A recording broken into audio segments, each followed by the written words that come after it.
ఆ ప్రతి ఇంటికి వచ్చి ఆ అవ్వ తాతల ముఖంలో చిరునవ్వును చూస్తూ ఆ పేదలకు నేరుగా చేతికే అందిస్తా ఉన్న పేదల అనుకూల భావజాలమైన మన ప్రభుత్వానికి మధ్య జరుగుతా ఉన్న యుద్ధం ఆలోచన చేయమని అడుగుతా ఉన్నా.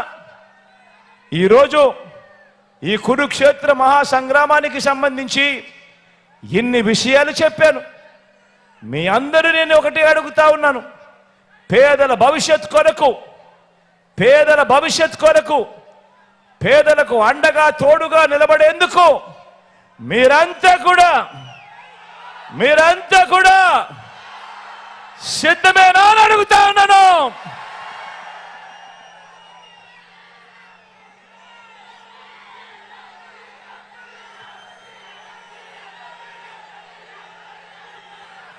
రాజకీయాలు నిజంగా చెడిపోయాయి, రాజకీయాలు నిజంగా దిగజారిపోయాయి, రాజకీయాలు నిజంగా ఏ స్థాయికి చెడిపోయాయి, ఏ స్థాయికి దిగజారిపోయాయి అనంటే అవ్వ తాతలకు ఇంటి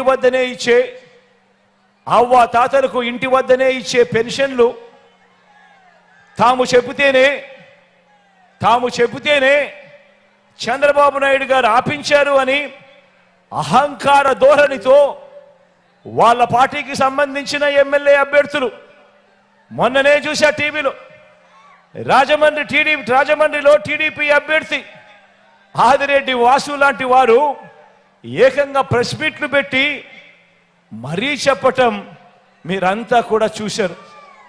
వీళ్ళ అహంకార ధోరణిని ఏ రకంగా వాళ్ళంతా కూడా సిగ్గు లేకుండా చెప్పుకుంటా ఉన్నారో మీరంతా కూడా గమనించారు. ఇంతటి దుర్మార్గం చేసినందువల్ల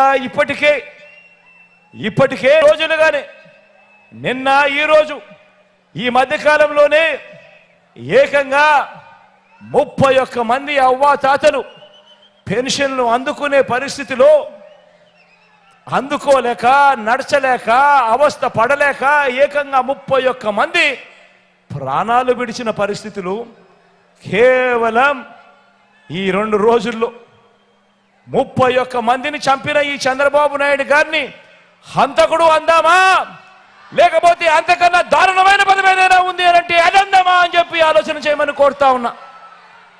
నేను అడుగుతా ఉన్నా ఇదే చంద్రబాబు నాయుడును, అయ్యా చంద్రబాబు నాయుడు గారు, ఈ రాష్ట్రంలో 66 లక్షల మంది పెన్షన్ తీసుకుంటా ఉన్నారు. అవ్వ తాతలు ఉన్నారు, వితంతు అక్క చెల్లెమ్మలు ఉన్నారు, నా దివ్యాంగులు ఉన్నారు. మీ